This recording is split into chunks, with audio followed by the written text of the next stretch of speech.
All right, good morning. It's late morning. Good morning, everybody. Welcome to the second version of Team Talks. You're the second ever. So we're breaking this in. And let me get my little clicker here first. We are using the mics today at this session because we're recording it so folks who can't be here can see them. So we're using that. So folks who are going to be talking, you need the mic today at this session, regardless of whether you think you need the mic, you do, so that they can pick it up. So welcome. We're here at Team Talks, and the first question, why are we here, is not a philosophical question. It's actually, why are we having these meetings? And we're here to talk to you. This is an opportunity to connect with our team. We're getting ready to start a year that's going to have a lot going on, and we wanted to be very intentional about talking to you about what's going on. We're going to share some information with you. We're going to have some more specific things around things that City Hall folks might be interested in.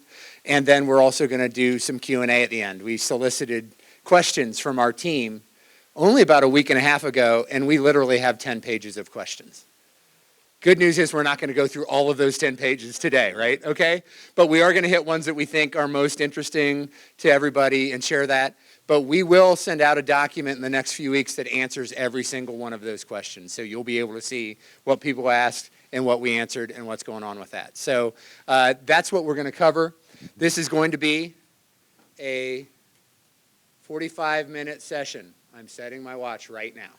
So we will have a hard finish at 45 minutes. That doesn't mean I'm walking out. I'm going to stick around and answer questions and anything else you have that you want to talk informally, but we want to be respectful of everybody's time and get out of here on time. So the agenda for today is these general topics, what we kind of call core topics that are kind of interest, we think, to everybody, to give you updates. And so that'll be 20, 25 minutes. Then we have what we call departmental updates. I'm going to ask especially Christine and Vernon to come up and talk a little bit about what's going on in their areas, because most of our City Hall employees are under their groups that give them a chance to talk about that.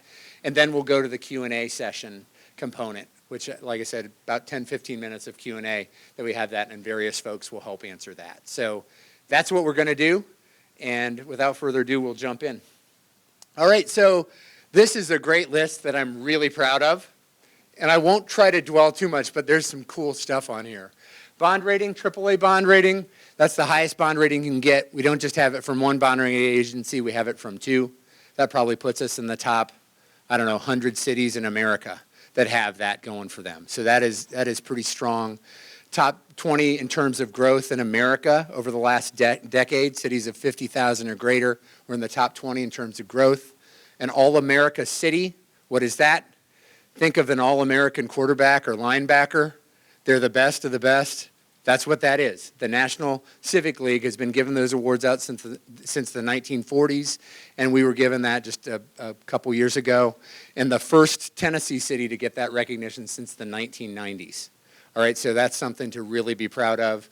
A number of other things, top places to live ratings that we get pretty regularly, proud of that. Economically, even though this has been a very uncertain time, Franklin has done extremely well. Just in the last 2 years, we've had 6 corporate headquarters announcements. You may have heard last week the big victory with In-N-Out Burger. Every state east of the Mississippi wanted that deal, and we got it, not just in the state of Tennessee, but in Franklin. That'll be their whole eastern half of the United States corporate operations, and also they'll have a restaurant there too. So you can not only see the people that work for them, but you can get the burger, which is good. So those are just some real hallmarks of what we're doing and that we're doing really well. We survey our citizens every couple years. That survey results that we just have completed, we'll get in another couple weeks. But we've done that 4 different times, and we score extremely well with our citizens in terms of their perception and their recognition of the quality services they receive from the city. Pretty consistently in the top 10, top 15 of over 600 cities that take that same survey, all variety of locations and sizes and scopes of cities, and we're pretty consistently at the top for questions like a great community to raise my family, a place I feel safe, a place that is economically vibrant, some place that and the quality of services that we see in terms of rating city services is also very, very high. So that happens because of you. So thank you. You guys are doing it and getting it done. And this is why we do what we do. We're building a place that people call home, and we get to do it. And we do it pretty well. And we want to continue to do it well, and that's part of why we're doing this, is we want to have these conversations that help us go from really good to absolutely great. All right, so that's part of the plan. All right, just a quick look ahead. These are just some things that I think are going to be really important in the year to come. Got a lot of planning staff here, so they know all about this. There's some really important long-term planning initiatives that are underway and that will have a lot to do in 2023. The countywide growth plan is something that has been starting up again for the first time in 25 years, looking at our growth and our urban growth boundaries, and that's being looked at. I suspect that will pick up more momentum in the year ahead. We're updating our land use plan in Vision Franklin. We're also doing planning around the use and development of about 1,000 acres of property that is annexed in and areas that were already in our city in the Goose Creek area to make sure we're looking at what that land use plan looks like and what are the development issues and topics we need to be looking at there. Big projects that are underway that we'll complete this year. Our largest single project ever, the wastewater treatment or water reclamation facility, will finish up this year. That's our biggest investment ever, and that upgrades that plant in terms of size of capacity, but also make sure we're continuing to provide wastewater treatment at the highest level in the state of Tennessee. Projects that are moving forward, Franklin Road will get done, right? Engineering staff, you got me? Yes. Paul's saying yes, it will get done. It's almost there, and that'll get done. Some big things that are moving forward, especially in parks. We've got 3 big projects. The first phase is the Southeast Park. We've got Bicentennial Park is going to get complete before the Tricentennial, right? Shahad, for sure, right? Yeah, absolutely. And then we've got a project that's already been awarded that will get going here in just a matter of weeks, is the pedestrian connection, the bridge from Harlansdale to the walking paths, multi-use paths in and around Chestnut Bend. So those are, I highlighted parks because we've had these on the plans for so long, and it's so great to see them moving forward. And then, of course, City Hall, we'll talk a little more about that later, but we're moving forward with some direction on City Hall. I think that's going to happen this year. All right, so I want to talk a little bit about the compensation plan and how we updated that. Kevin will kick that off, and then I'll jump back in a second. Sounds good. All right, of the city's 275 positions, you see it up there, 187 positions, that's 68% of them increased by 1 or 2 pay grades. That's incredible. 594 city team members, that's 79% of the full-time employees received pay grades, increase in their pay grades. The city's 2 lowest pay grades, B and C, were eliminated. They were moved up. This is incredible. So what we did was, you remember back in December '01, we increased the pay grades by 5%. We did it again July 22, which means a total of 10% increase. All right, what's that mean more down to the actual individual? The move impacted all employees to their updated pay grades. All who were below the new minimums were moved what? At least to the minimum if you're below. Then employees received an across-the-board market adjustment that raised each team member's compensation 5%. Employees received their merit increase. We know what that is. It's between the 0.5 and 2.5% based on the previous year's track star. And then employees received a 3% pay raise if their position moved up a pay grade. What happens if it moved up 2 pay grades? 6%. All right. And then, remember, this is a nice kicker here. Employees whose new base rate was less than $90,000 had an additional $1,000 added to their salary. Everyone. Pretty incredible, isn't it? We'll talk about how incredible it is. Look at that last line. It's in bold. That's an $8 million investment in salary increases.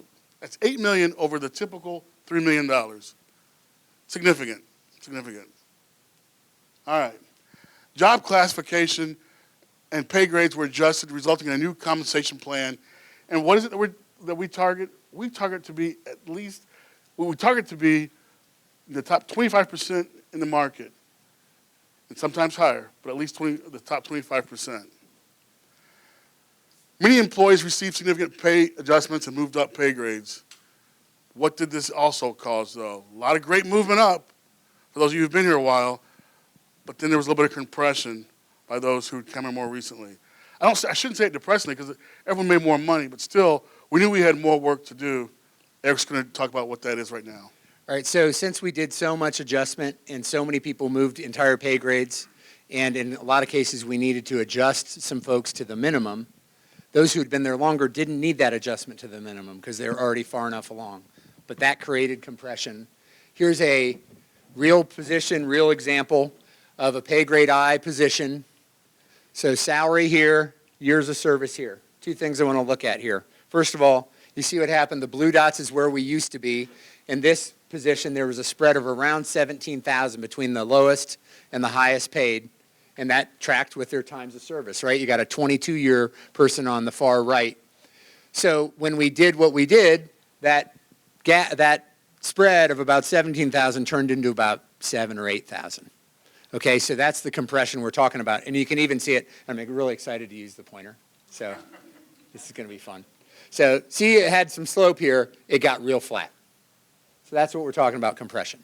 So what we came up with, and I shared this with you all in the middle of December. If you want a really detailed one, check out the video that we sent to you all and the PowerPoint that we sent to you all in the middle of December. So I put some slides in here that I'm going to go through because we don't have time to do the whole formula thing. But I'm going to show you, we developed a formula that by pay grade focused on how we move that and give you credit for time in the position. So folks are eligible, if you've been in the position that you're currently in 3 years or more, you'll get this compression adjustment. And what it is, by pay grade, we developed what we call an annual factor. And what that is based on is this goal we set for ourselves several years ago to get everybody in their position at midpoint by year 8. So if you're hitting effective or better in your evaluations, we will make sure you're at midpoint by year 8. That had been our goal. We'd been really successful. This changed that math a little bit because of all the adjustments. So that's a factor, as well as creating that distance between people that have been in the position longer compared to those who have not. Okay? So this is the formula. And like I said, the two things were address compression, but also show that we're making that progress to midpoint by year 8 for folks. So here's a real example. Okay, these are the things you'll see here. Those are very specific ones. So here's what it was. This is the one you just saw, real flat. And also, here's year 8. Not doing great and making progress to year 8 the way we stand right now. So when we apply the formula, here's what happens. You'll see we've got the slope increased, or the differentiation between how long you've been in the position has been restored, or if not improved. So we've dealt with that to deal with compression. And we're also much better in terms of progress to year 8. So here's year 8, and here we are. So this is a really interesting way to look at it. What it was, what it will be. See that? What it was, what it will be.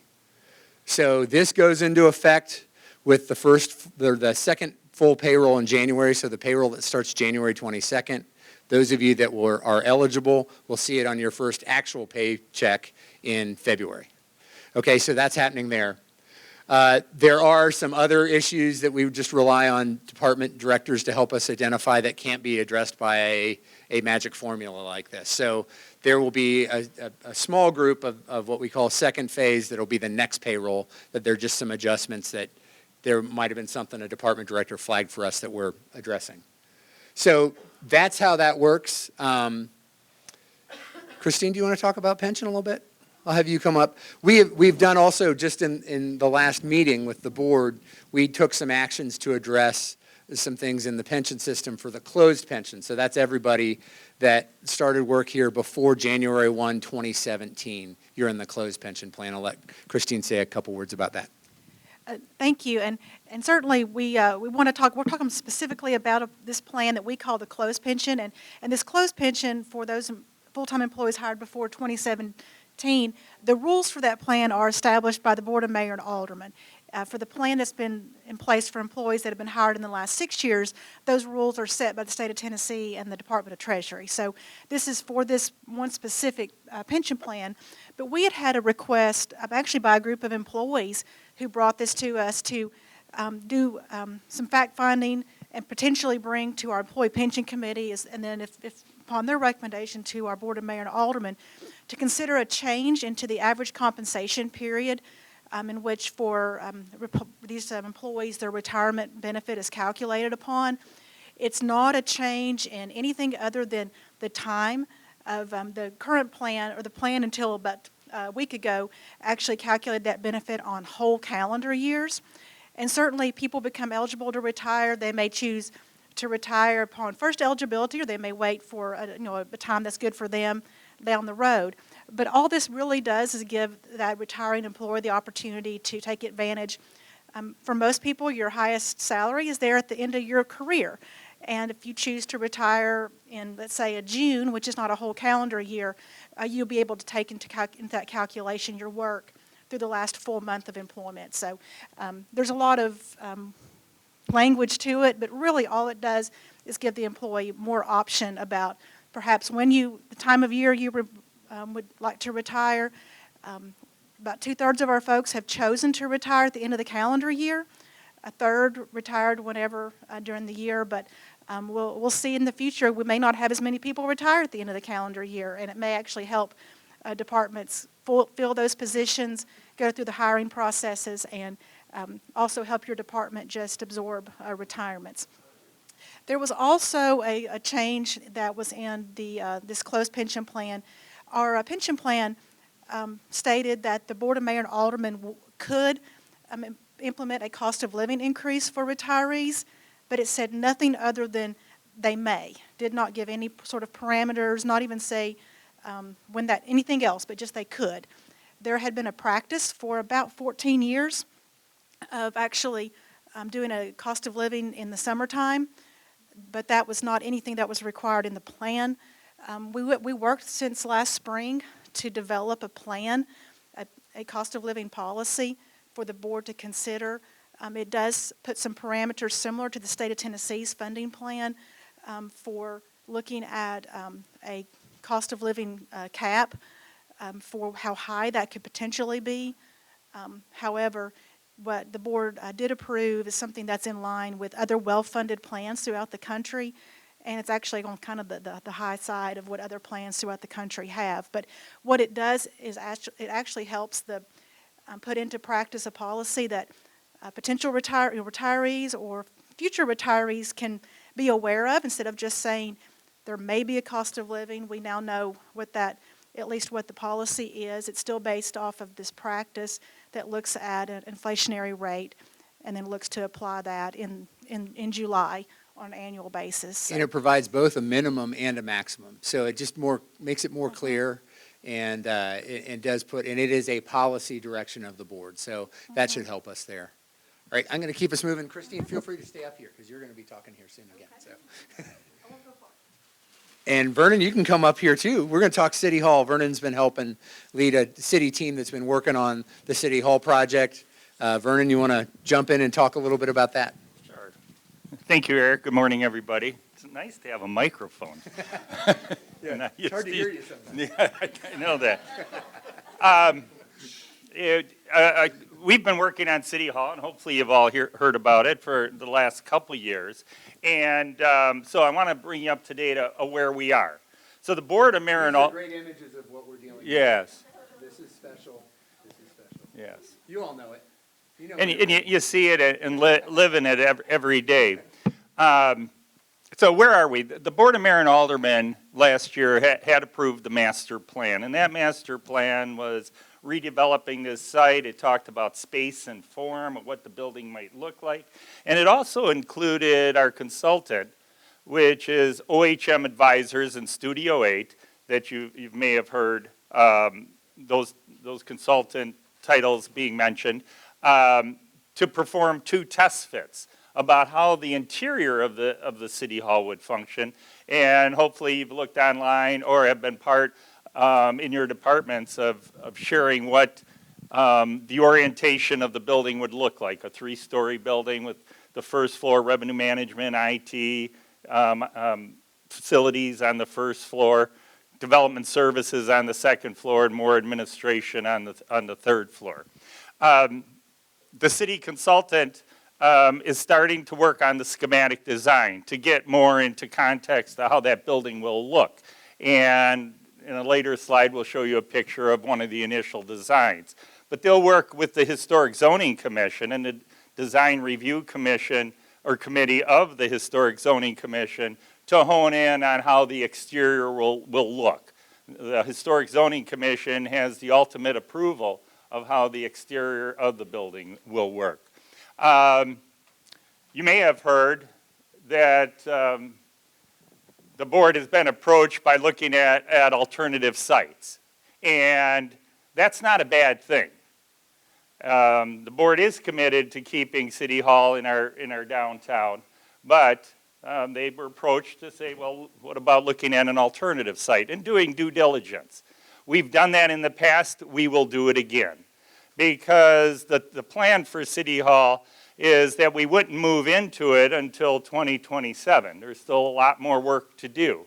And there'll be a couple of elections before that time. So doing this work, being objective, looking at alternative sites, will hopefully have the board realize that we're being very prudent and responsible in redeveloping this site.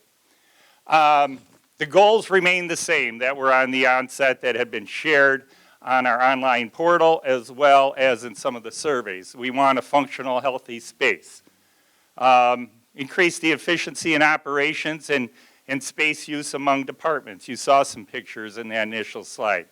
Safety and security of staff is the highest priority, given the state of things happening in and around the country. A sense of place and gathering for citizens to participate in local government. While we're looking to have a safe and secure building, we're still going to make it inviting. And then space needs for future growth. This building, we hope, will be here 100 years. And even though we're looking at work from home policies and how the workplace might be evolving a little bit, we still want to make sure that we have sufficient space in this building to grow well into the future. So now you can see the 2nd Avenue parking garage, the building next door, the 231 building, and that is the first iteration of what the exterior of the City Hall may look like. It's not approved or any way, it's just the first iteration given the scale and form of what we've worked through thus far in the master planning, and you can see how it relates to the county courthouse. We've been talking about completing the square, so framing the square as being important. Having a prominent entrance facing the square on City Hall. We'll have subsurface parking that's secure for employees under the building, improved access to the public from the parking garage. There'll be a promenade between the 231 building and City Hall that'll allow for gathering, more inviting entrance into our historic downtown square. Have a great lobby and customer interfaces, both in public meeting zones and in a secure staff zone within City Hall. And then we definitely want to include amenities both inside and outside for all our colleagues. All right, and we'll have a little more of that, I think, in the Q&A. Thank you, Vernon. Bottom line, a 90 to 95,000 square foot City Hall building. How about you guys just take a seat up here, because we're going to have you come up soon, so might make it easier to get up here. So, all right. Have you all met Jamie? Everybody met Jamie Ewald? Jamie, come on up. Jamie's got the next section. Jamie's working with us in HR specifically focused on organizational development. You want a mic? And one of the things we're doing, and this is part of it, is really working on engagement with you as a team. Like I said, I think we got a lot of good things going on, but the way we get better is further engaging and working with you on how we get better, all right? I talked about the survey we do of our citizens. When we ask them how we're doing, we ought to ask you the same question, how are we doing? And so we've got a strategy to do that, and Jamie's going to talk about it. Yeah, so I'm excited to announce we'll do our first employee survey. That is going to launch 2 weeks from yesterday. So on January 30th, you guys will get links to your email to take the survey. It'll be open for 2 weeks. And it's a survey that a lot of other organizations throughout the country, and including here in Middle Tennessee, take. So some of those examples are the Tennessee Titans, the Predators, Second Harvest, Food Bank, Blue Cross Blue Shield, Tractor Supply. So this survey allows us to benchmark against other organizations. So for example, one of the questions you'll be asked is how you feel about your pay compared to the work you do. And so if 80% of you say that you agree that what you're paid is fair for the work you do, it's a little hard to tell sometimes, is that good, is that bad? So one way to sort of gauge that is to look at how other organizations perform. What's average in that, on that question? But as a result, we're not able to customize most of our questions. There's a couple that we will, but most of the questions, they are what they are, because once you start tweaking the language, it changes how people tend to respond. So all of the questions are going to be fairly high level in general, because thousands of organizations use this same survey, and it needs to be able to apply to all of them. So just keep that in mind as you're answering. One of the questions is going to ask you how you feel about your benefits. So you might really like some of your benefits, but wish some of your other ones were different. You can leave specific comments like that in some of the open-ended questions. I also really want to stress today, the survey is confidential. Eric, is the survey confidential? It is absolutely confidential, It is. Jamie. Thanks for asking. No, it really is. That's really one of the important factors, is we want to make sure you feel free to share what you need to share. We only share the information with the survey administrator so that they can get it done. But we don't know who said what. We don't know where it came from. They just help us track that we're getting responses. So that's the only purpose, and we don't know anything else, and that's the way we want it. So you're going to get a unique link that is unique to you, and that is just to ensure that the same person doesn't take the survey many times over, and also to track response by department. That is the only information that it's tracking. It doesn't even have your name. It just has your email and your department. So if you want to go to the next one. The other couple of things that are good to know is we are going to release the results. If you guys take the time to take the survey, I'm sure you're curious what the results are. So we're going to release those in the spring, and we will act on the feedback. There are 750 people going to take the survey, so we're going to have a wide variety of opinions and priorities. So we're going to do our best to kind of hit the most important ones. But the worst thing, in my opinion, that we could do is ask for your feedback and then not act on it. So there's a high commitment to do that. And if we get 80% for your department, you get a free lunch. Again, we won't know which people in your department responded, but we will know percentage by department. So if you could take that survey, you'll get a free lunch. And just to kind of give you a heads up, there's 30 questions, a couple examples here on the board. I have the flexibility I need to balance my work and personal life. My pay is fair. And most of these are on a Likert scale, so it's a 7-point scale from strongly disagree to strongly agree. But there are some open-ended and some demographic questions as well. So you're going to get more information about that in the next couple of weeks. Please take the survey. If you have any questions, let me know. I'd love to answer them for you. But a lot of what I'll be tasked for this next year is to kind of strengthen employee culture, and I really can't do that if I don't have solid feedback. Or if we only get 50% feedback, those are going to be the loudest voices, but they might not represent your voice. So please respond, and if you have any questions, just let me know. Thank you, Jamie. We definitely want to hear from you. All right, folks, we're going to need to pick up our pace a little bit because we want to have enough time for Q&A. So I want to give, though, Vernon and Christine an opportunity to just talk a little bit about key focus for them. Just take a couple minutes, tell us what's important in your areas.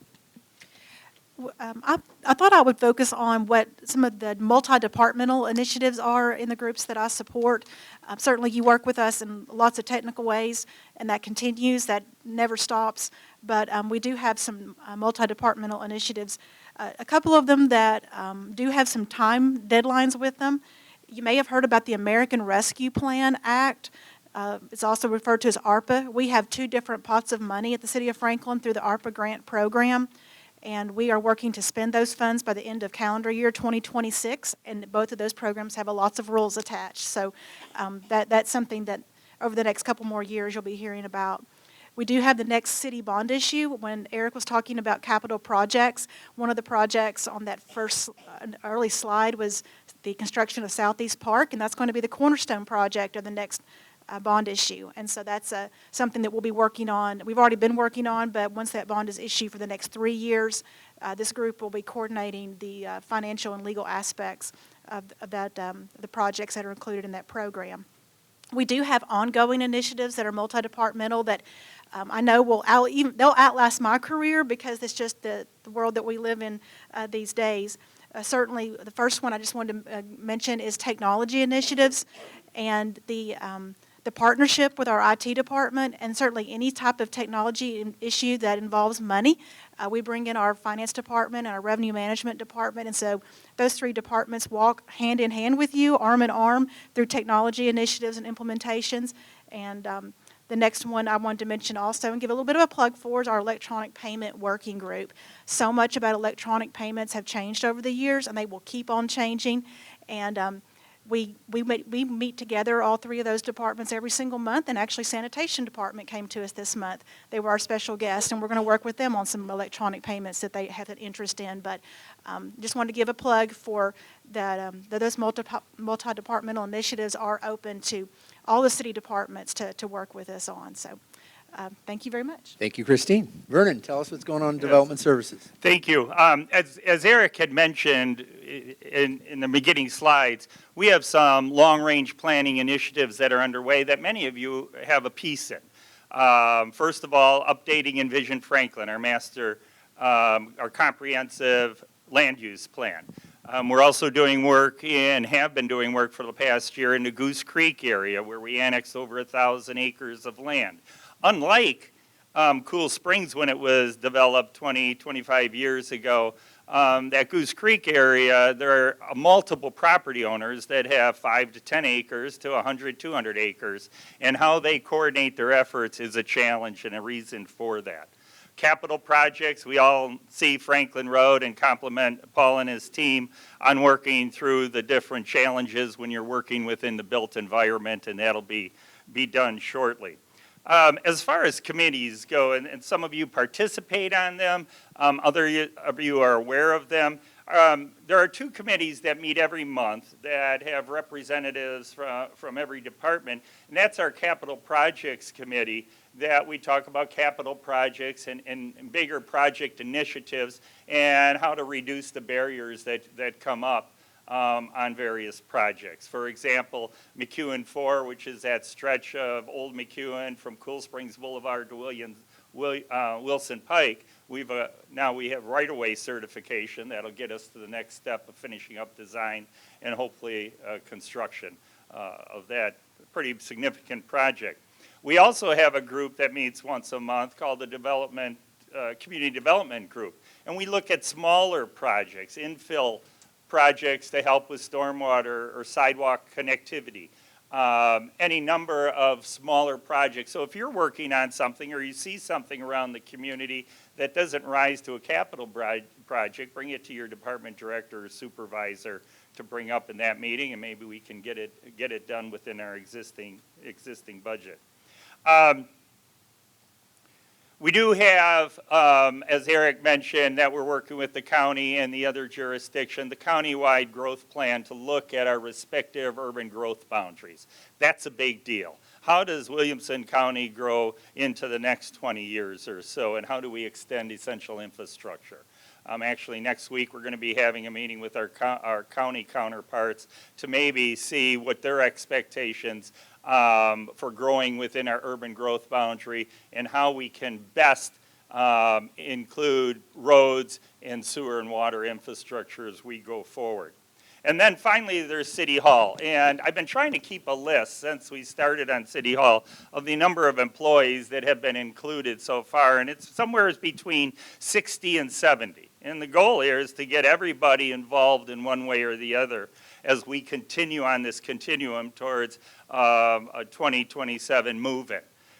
We have a group that meets with the consultant, checks in with them every week. We also have a transition team that has a representative from at least one person from every department that's talk about how we're going to move into an interim space, and then from the interim space into the permanent facility.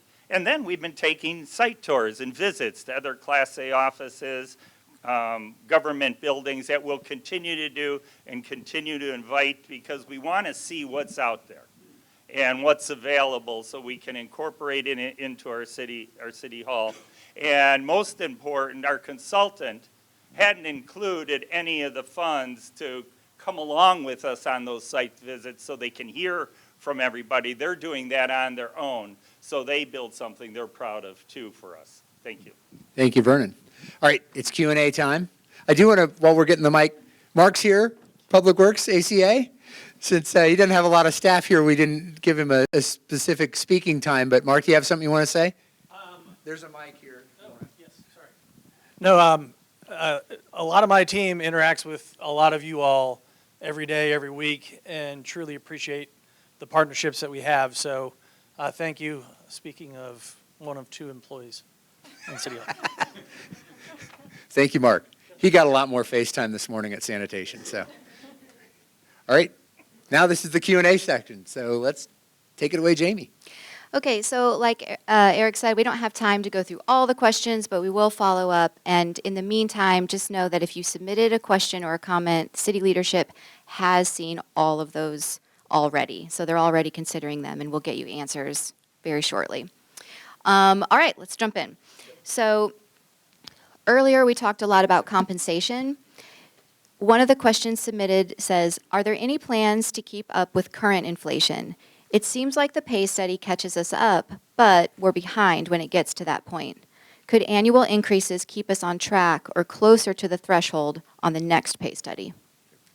So, couple things. I'm not sure if there's another question on this, but the comp plan update, we do that about every 3 to 4 years. That's our general standard. It got pushed a year extra because of COVID. We literally, the world was so messy and we had no data, so we had to wait another year. But our general standard is to look at it comprehensively every 3 to 4 years.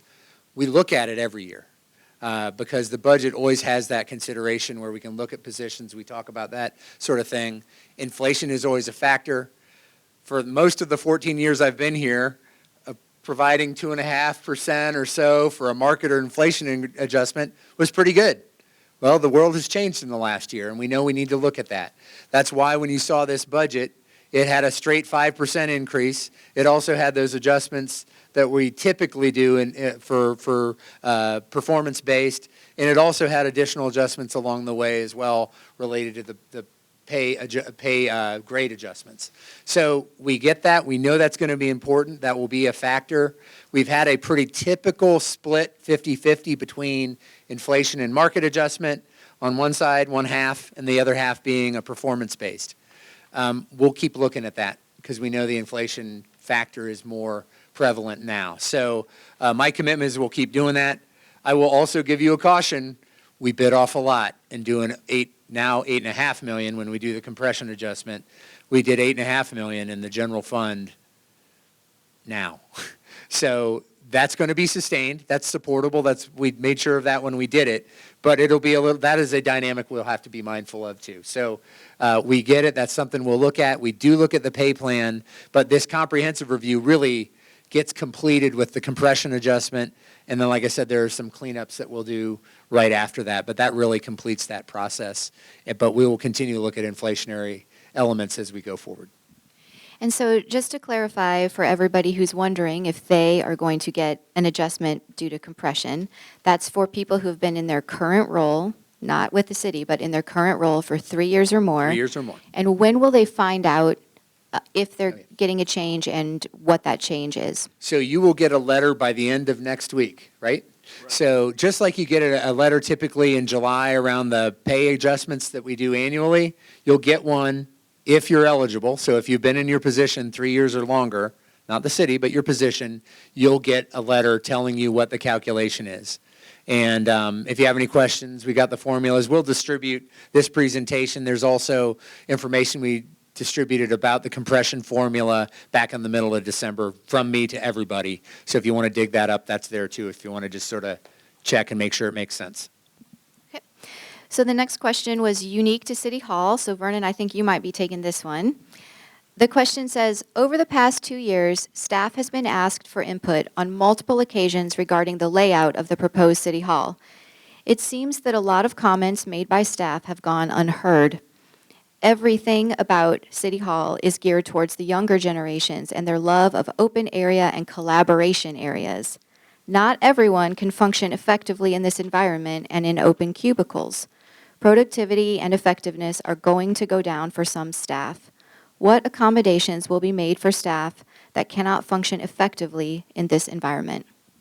Thank you. And that's a great question. And I'll start by saying that, we're going to continue to seek input, and our consultant interior designer wants to hear that too as we visit more and more places that are, whether they're Class A offices, government buildings, or existing offices, to see what the workplace is out there today. One of the things that a group of us heard when we went to the greater Atlanta area and visited 4 city halls was, one was under construction, one was just being occupied, and the other 2 had been constructed in the 2 or 3 years, is that you're going to receive a myriad of comments from your team. And as you look around this room, and I'm just going to take a guess that there's maybe 60, 70 folks in here. We have a little bit over 200 people in the building that work in here, and trying to design it to meet everybody's need is a challenge. Some of us with our spouses have trouble understanding where we're going to decide to go out to dinner on the weekend, but we're trying to design a building for everybody.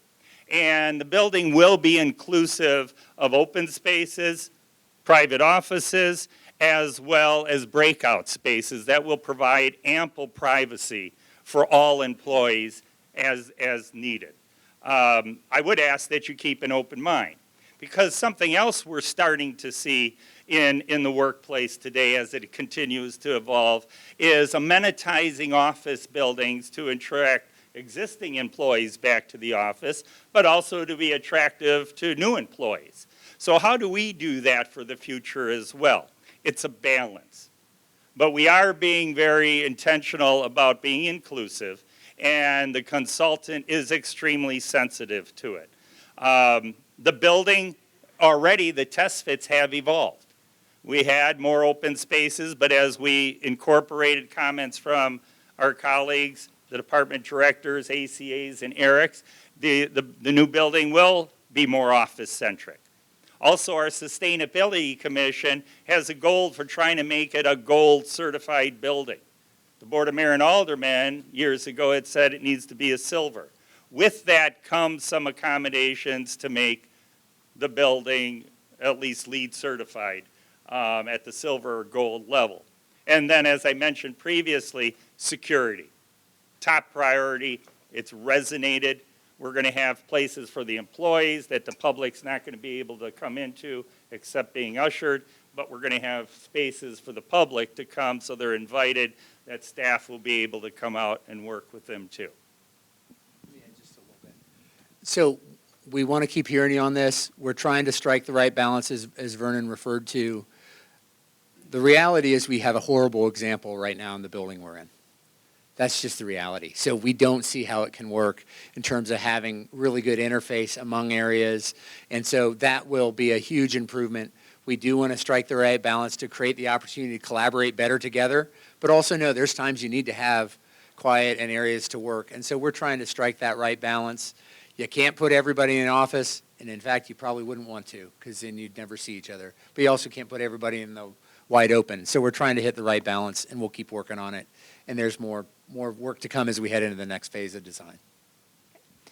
Okay, so the next question is actually kind of a grouping of questions. Several people submitted questions about the culture in their specific department or in general with the city. Can you guys share how you are thinking about building a healthy culture and fostering positive employee engagement? As an example, one question specifically asked about mental health awareness, leadership norms, and improving communication. I can start it off. First off, in terms of the culture, we think we do a good job trying to figure out how people are feeling about working here. We're going to do an even better job. As Jamie mentioned, we have a survey kicking off end of this month. That's going to help us get there. I'll skip around some. Part of it is we want to make sure that our managers, our supervisors, are supervising their employees the way we want them to effectively. And to foster that, we're going to go back to what we had prior to COVID, is those supervisory classes are going to resume again. A lot of them weren't live in this room. We'll also utilize a Zoom component, but we'll resurrect that. And then also something that Eric's been talking to me about, I've been talking to Jamie about, is something for the leadership team as well, something that'll make sure that we're performing at our best. That's in the works coming up. So hopefully that answers a lot of it. Yeah, so bottom line, we're about serving and building a great community, a place people want to live, they want to build their lives. That's a pretty big deal. We want to do it with excellence, okay? So that's what we want to find out. I think we do a lot of things at a really, really good level. But the way we get better is by engaging you more. And that's what we're trying to do. So that's part of this. And more discussion. I mean, obviously, we got kind of 5 core elements we talk about in terms of excellence, innovation, teamwork, integrity, and then being action-oriented. Every one of us, myself included, gets evaluated on that. So what does that look like now and in the future? We want to help that happen, but do it in a way that is focused on the human element and providing this great place to live and work. All right, so very timely question. Several questions related to our performance evaluation system. And in case you didn't know, your self-evaluations were due yesterday.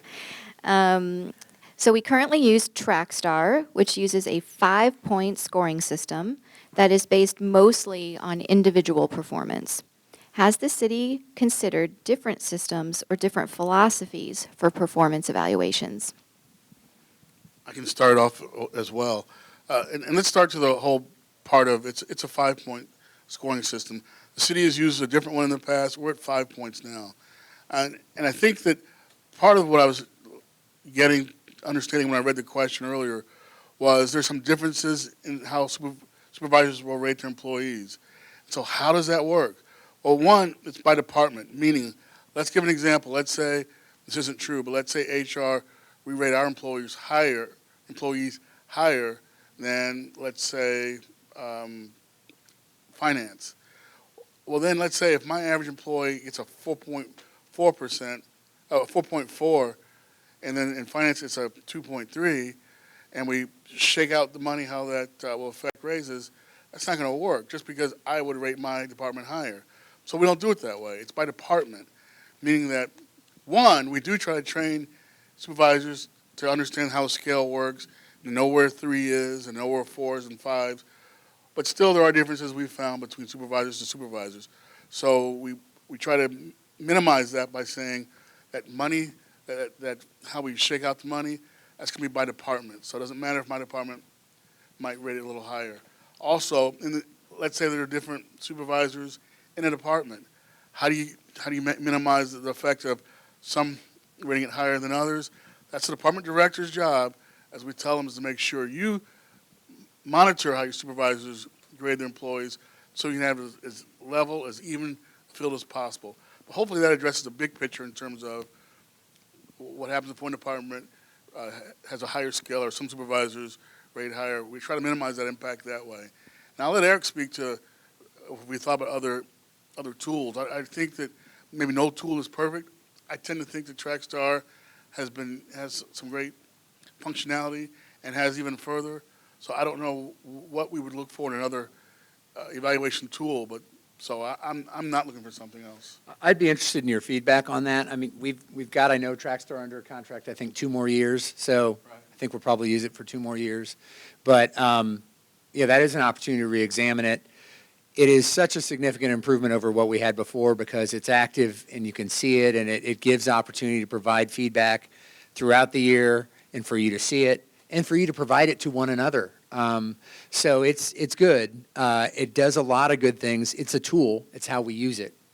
And are we using it effectively? And one of the things is we talk about leadership training and those elements, supervisory training. Our goal would be to be as consistent as we can, and we could rate everybody together. That's not realistic.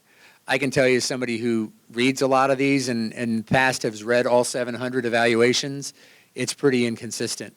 I think we've worked to get better. I think it's a little bit better, but that's still a challenge for us, and we need to work on it. It's something I think we'll continue to work both within the supervisors broadly, but also within each department to try to be as consistent as we can within a department. We've even made some modifications to try to equalize things from time to time, but it's hard, but it's still, the mechanism is there to do it right. We just need to continue to grow in that area, I think. And I think it's the kind of thing you always keep pushing that. You'll never be perfect, but we'll keep being intentional about it. Jamie, we're at Okay. our time. I know. I was going to say, I think we're at our time. We're on the same page. Okay, so I'll let you close this out, but before that, can you let people know what they should do if they have additional questions or comments besides take the employee survey? Just plug that again, in the coming weeks or months. Sure. So we used a feedback email, I think feedback@franklintn.gov. So that's continuing to be open. So if you have other questions from this or they develop along the way, we would love to have them. Jamie gets that. Jamie does not share with us where the questions come from. But if you want to be known, you want to say, hey, I want to talk to you about this, tell us. We'll be glad to engage you directly. But we want to have a level of, hey, let's let Jamie collect it, and then we'll work with it as a team, as a whole. So that will remain live and active. So if you've got something there, please let us know. As for today, we're going to close it out now. But I'll hang around. If you want to talk about something, glad to do it.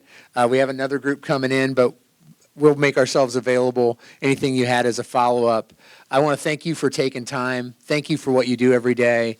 I'm honored that you took time today to be with us. So I think that's it. Thank you very much.